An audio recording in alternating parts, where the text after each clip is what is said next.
तो आप लोग का फिर से स्वागत है हमारे YouTube channel civil technical group by wing sir में। इसमें आप जो है कि इस चैनल को सब्सक्राइब कर लीजिए और जितना भी वीडियो बन रहा है उसको शेयर भी कीजिए और लाइक भी कीजिएगा, ठीक है।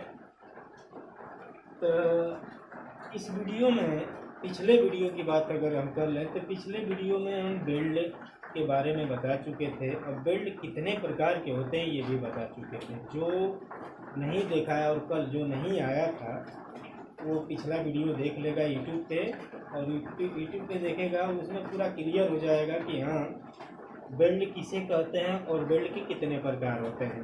अब अगला हमारा हेडिंग है, ठीक है, बेल्ट का माप तथा कंठ की मोटाई।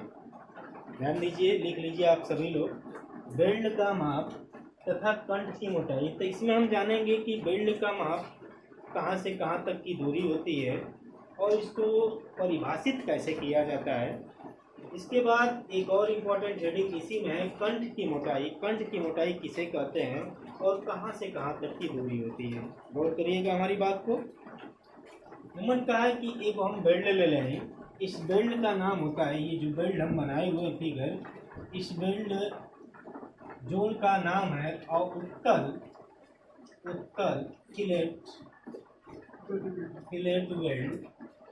अब जे कल ना आए वही उसके नाम मालूम चलो थे कि अवतल फिलेट वेल्ड का होगा, ठीक है। और नाम मालूम चलो तो अगला वीडियो जो पिछला वीडियो बनना लो वो वीडियो में जाके देख ली, ठीक है, कि अवतल फिलेट वेल्ड का, ठीक है। हाँ, उत्तल फिलेट वेल्ड, हाँ उत्तल फिलेट वेल्ड क्या होता है, ठीक। तो ये एक उत्तल फिलेट वेल्ड बनाए हुए हैं। इसमें आप देखिए कि ये जो एक प्लेट हम दो प्लेट लिए हुए हैं, एक ये प्लेट है और एक ये प्लेट है, दोनों को क्या किया है, समकोण कर दिए है, ठीक है। और समकोण करने के बाद इसमें उत्तल फिलेट वेल्ड जोड़ दिए हैं, यहाँ पे उत्तल फिलेट वेल्ड लगा दिए हैं, ठीक है। तो इस फिगर में आप देखिए, इस फिगर के अनुप्रस्थ काट का मतलब तो हम लोग समझत हुआ कि नहीं। जैसे मान ला यहाँ पे तो थोड़ा सा 3D में बना दें, जैसे मान ला हाई दो प्लेट हुए, ठीक है। अब प्लेट के हमन के बेल्ट द्वारा जोड़ देवल जाते हैं। जैसे ये आपका दो प्लेट है,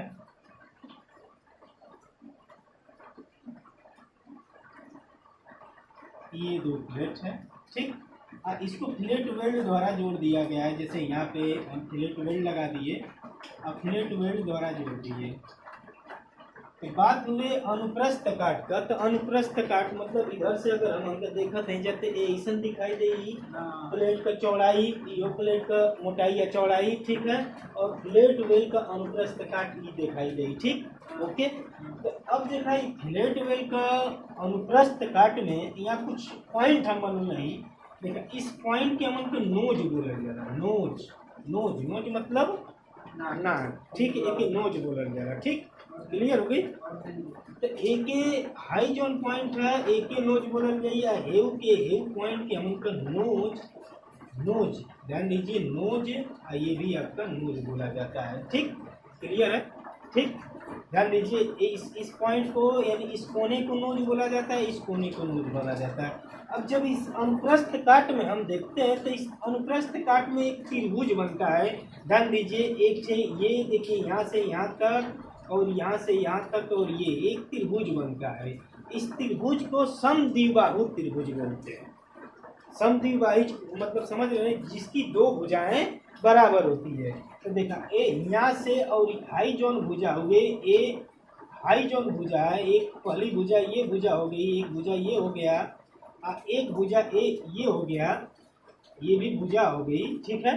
तो हाई या तो एक आधार बोला या तो लंब बोला, यो तो आधार या लंब हो गई, एगो ई भुजा हो गई। तो ई भुजा के हमन के का बोलल जाला, कर्ण बोलल जाला, क्लियर हो गई ना, ओके। तो जौन हाई भुजा और ये भुजा जौना के हमन का लंब और आधार बोलल जाला, ये भुजा ये दोनों बराबर हो गए। जो जिस त्रिभुज की दो भुजाएं बराबर होती है, एक भुजा असमान उनके बराबर नहीं होती है, उस भुजा को हम क्या बोलते हैं, समद्विबाहु त्रिभुज बोलते हैं, ठीक है। उस त्रिभुज को समद्विबाहु त्रिभुज बोलते हैं। तो देखा इस समद्विबाहु त्रिभुज हाई भुजा और हाई भुजा दोनों बराबर है, लेकिन जो कर्ण हो गए ये बराबर ना है। तो ए त्रिभुज के हमन का बोल सकल जाला समद्विबाहु त्रिभुज का। ध्यान दा, तो जौन समान भुजा हुए जैसे ई और हाई भुजा और हाई भुजा, इन दोनों भुजाओं को हम बोलते हैं टांग की लंबाई। टांग की लंबाई इसको हम या तो एल से प्रदर्शित करते हैं या तो एस से प्रदर्शित करते हैं। एल मतलब आपका लेग होता है, एस मतलब होता है साइज। ठीक है, तो ध्यान दीजिए, जो समान दो भुजाएं हैं उन दो भुजाओं में से किसी एक भुजा को टांग की लंबाई बोल सकते हैं या ओके बेल्ट का माप बोलेंगे। क्लियर होगी? ओके ना?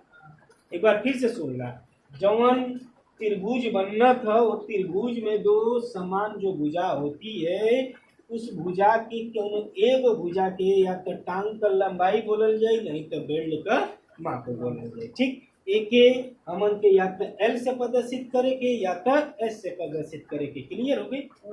अब देखा, इसके बाद नोज और ये नोज है, नोज से खींची गई जो रेखा होती है एक ही हमन को बोलल जाला का हो कण बोलल जाला। त्रिभुज में एक कण बोलल।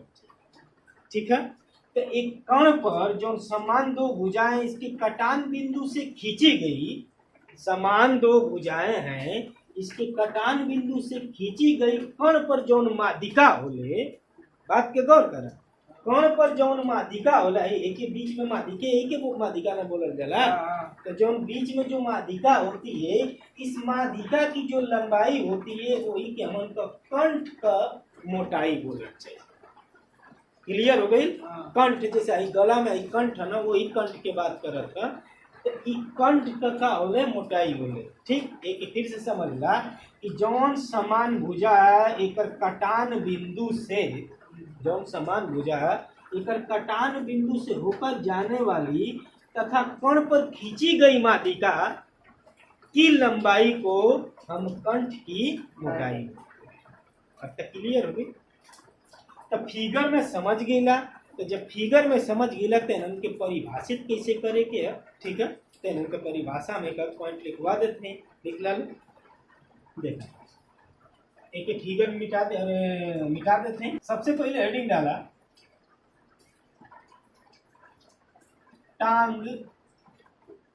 टांग की लंबाई। हेडिंग है टांग की लंबाई। ठीक, टांग की लंबाई। अब ये तो हम लोग की टांग की लंबाई बतौनी कि जौन त्रिभुज है वो त्रिभुज में जो संलग्न दो समान भुजा होती है उसमें से एक भुजा को ही हम टांग की लंबाई बोलते हैं। ठीक है, तो एक तनी वाक्य में प्रयोग करके बढ़िया से लिखेंगे। ठीक है, एक वाक्य सुंदर वाक्य में लिखेंगे तो लिखेंगे। हाँ, तो देखिए फिगर में तो हम बता दें। ठीक, अब वो थ्योरी लिख ला। ठीक, थ्योरी में क्या है, थ्योरी हम लिखवाए हैं। देखिए यहाँ पे बेल्ट का माप तथा टांग की लंबाई, ये आपकी हेडिंग हो गई, बेल्ट का माप तथा टांग की लंबाई। इसमें हम लिखवाए हैं कि किसी फिलेट वेल्ड के अनुप्रस्थ काट में बने समद्विबाहु त्रिभुज। अब ये इसके बारे में बात भइल है। ठीक है, फिगर में हम समझा देंगे। समद्विबाहु त्रिभुज की समान दो भुजाओं की एक भुजा की लंबाई को टांग की लंबाई या बेल्ट का माप कहते हैं। इसे एस या एल से प्रदर्शित करते हैं। हमारी बात समझ गई ना कि नहीं? ठीक है, ओके। अर्थात अगर हाई बेल्ट है और इस बेल्ट में एक बार फिर से समझ लीजिए कि फिगर में इस बेल्ट में देखिए हाई समान भुजा और यो समान भुजा। ठीक है, तो संलग्न समान भुजा इस समान भुजाओं के कौनो एक भुजा की जौन लंबाई होले यही के टांग की लंबाई या वेल्ड का माप कहते हैं। हमारी बात समझ गिला ना? यही के या तो बेल्ट का माप कहिया नहीं तो टांग का लंबाई कहिया। क्लियर होगी? ठीक है, परिभाषा लिख ले ला लो।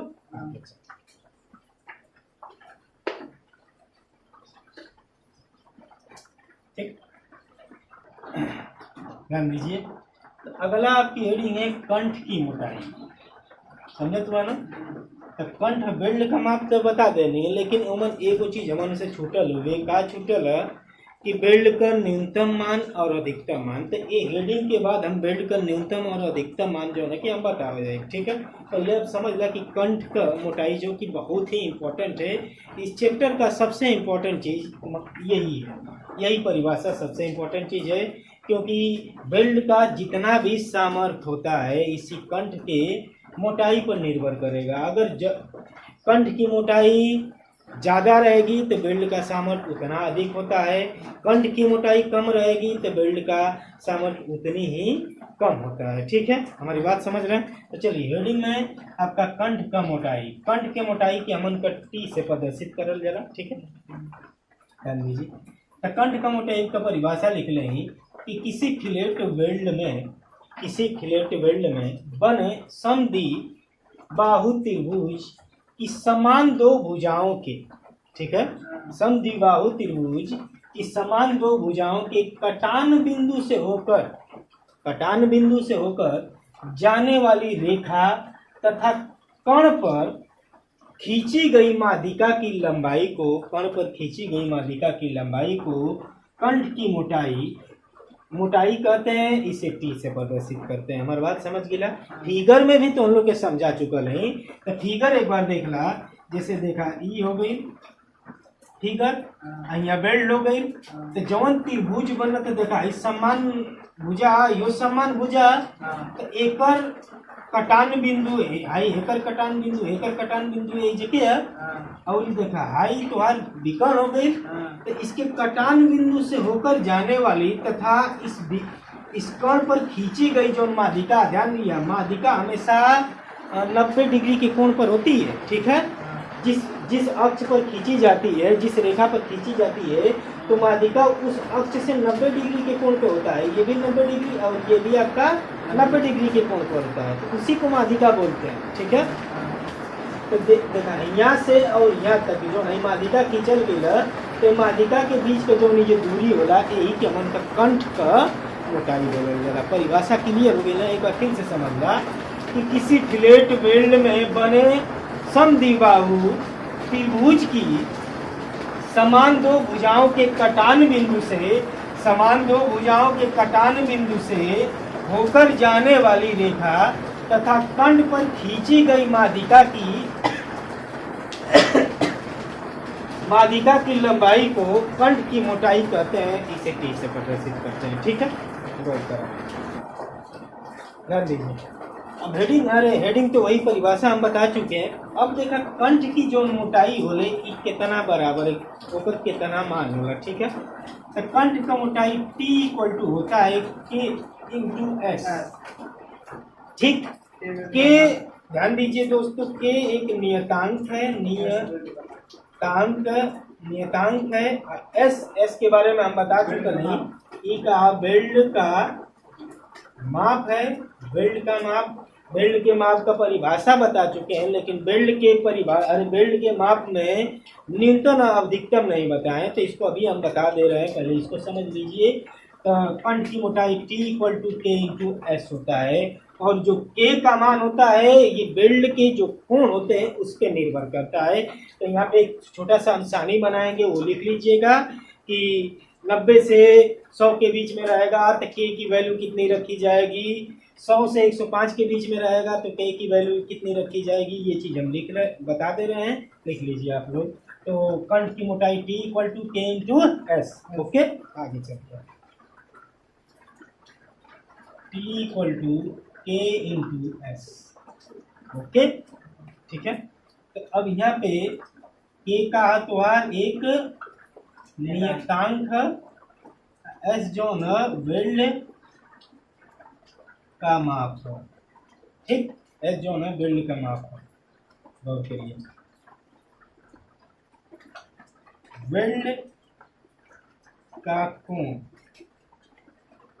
ठीक है, K का मान, ओके। तो ध्यान दीजिए, एक बार फिर से बता दें, कंठ की जो मोटाई होती है T equal to K into s होता है, K एक नियतांक है, S वेल्ड का माप होता है, ठीक है। तो K के बारे में यहाँ हम बता चुके हैं कि वेल्ड का कोण यानी वेल्डों के बीच में जो कोण होता है उस कोण के बारे में बात हो रही है, ठीक है। और K का मान तो 60 डिग्री से लेके 90 डिग्री के बीच में रहेगा तो के की वैल्यू हम रखेंगे 0.7। 90 से लेके 110, 90 न लिख के आप 91 करिए, ठीक है, क्योंकि 90 का तो वही है, ठीक। तो 91 डिग्री से लेके 100 के बीच में रहेगा तो हम लोग कितना रखेंगे 0.65। 101 से लेके 105 के बीच में रहेगा तो 0.6। 106 से लेके 113 के बीच में रहेगा तो 0.55 और 114 से लेके 120 के बीच में रहेगा तो 0.5 डिग्री। ठीक, क्लियर हो गया। तो ये हेडिंग्स खत्म, आगे चलते हैं। हाँ, ध्यान दीजिए, अगला हेडिंग है वेल्ड का न्यूनतम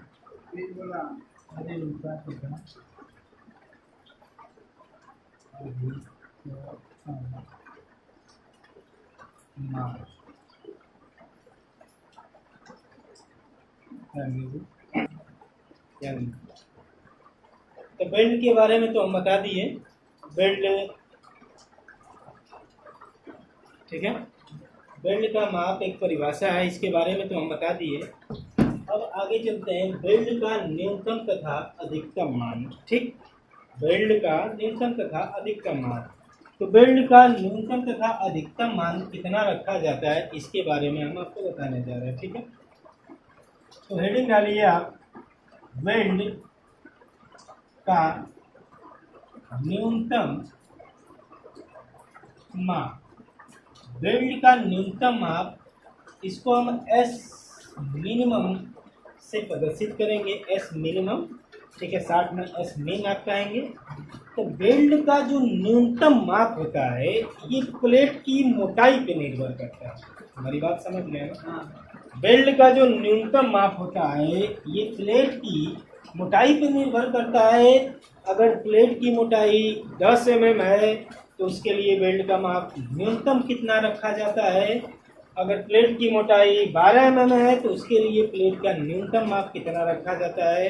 ठीक, 20 mm है तो उसके लिए प्लेट का न्यूनतम माप समझ रहे हैं ना, कि अगर उससे अगर कम होगा, अगर उससे कम अगर हम बेल्ट करेंगे तो बेल्ट तुरंत टूट जाएगा। ठीक है, एकदम न्यूनतम माप होता है। ठीक, तो बेल्ट का जो न्यूनतम माप होता है ये प्लेट की मोटाई पे निर्भर करता है। प्लेट अर्थात प्लेट की मोटाई जैसी जैसी रहेगी बेल्ट का माप वैसा वैसा करता रहेगा। ठीक है, तो चलिए आगे, इसको भी हम सारणी में समझ लेंगे।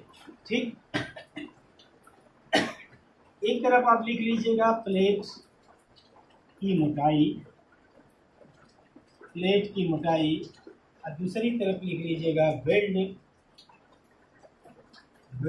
का न्यूनतम माप। ध्यान दीजिए, अगर प्लेट की मोटाई 10 mm तक है, ठीक है, प्लेट की मोटाई 10 mm तक है तो बेल्ट का जो न्यूनतम माप होता है दोस्तों 3 mm रखा जाता है। 3 mm से कम नहीं रख सकते हैं। ठीक है, 3 mm रखा जाता है। अगर प्लेट की मोटाई 10 mm से लेके 20 mm के बीच में है, 20 mm तक है, ठीक है, तो प्लेट की मोटाई 5 mm रखी जाती है। बेल्ट का माप 5 mm तक रखा जाता है, न्यूनतम माप 5 mm रखा जाता है। इसके बाद प्लेट की मोटाई 20 mm से, ठीक है, 32 mm के बीच में हो तो प्लेट की मोटाई कितनी रखी जाती है, 6 mm या 8 mm रखा जाता है। बेल्ट का न्यूनतम माप कितना रखा जाता है, 6 mm या 8 mm। क्लियर हो गया। ठीक, अगर बेल्ट की मोटाई 32 mm से 50 mm तक हो, 50 mm तक हो तो बेल्ट का माप 8 mm या 10 mm, नहीं 50 से अधिक 10, ठीक है, रखा जाता है। ठीक है, बस इतना। ठीक, ओके, 50 8 mm, ठीक है, इतना ही होता है। 50 mm से अधिक होता है, 50 mm से अधिक होता है 8 या 10। हाँ, सही। अब आगे हेडिंग है आपका बेल्ट का अधिकतम माप।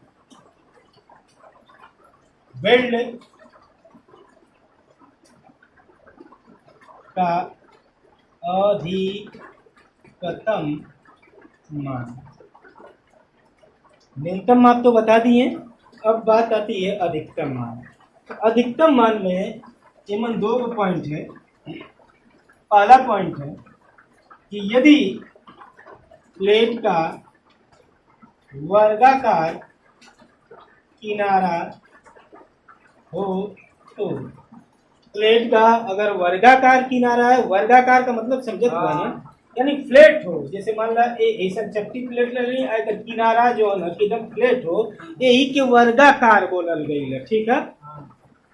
तो वर्गाकार किनारा हो तो बेल्ट का अधिकतम मान को दोस्तों एम मैक्स से प्रदर्शित करेंगे। एम मैक्स इक्वल टू होता है, एस मैक्स इक्वल टू होता है प्लेट की मोटाई माइनस 1/1.5 mm, यानी प्लेट की मोटाई में से 1.5 mm घटा दिया जाता है तो वो अधिकतम मान प्राप्त होता है। क्लियर हो गया?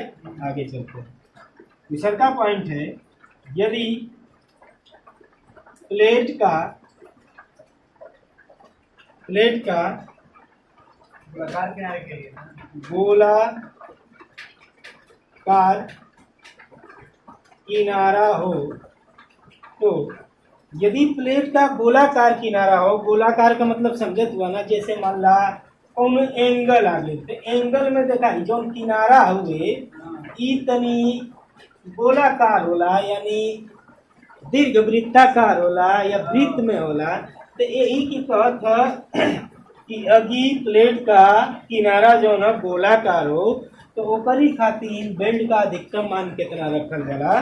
तो एक याद कर लिया लो, एस मैक्स इक्वल टू होता है 3/4 इंटू प्लेट की मोटाई। हमारी बात समझ गिला ना? अगर गोलाकार किनारा हो तो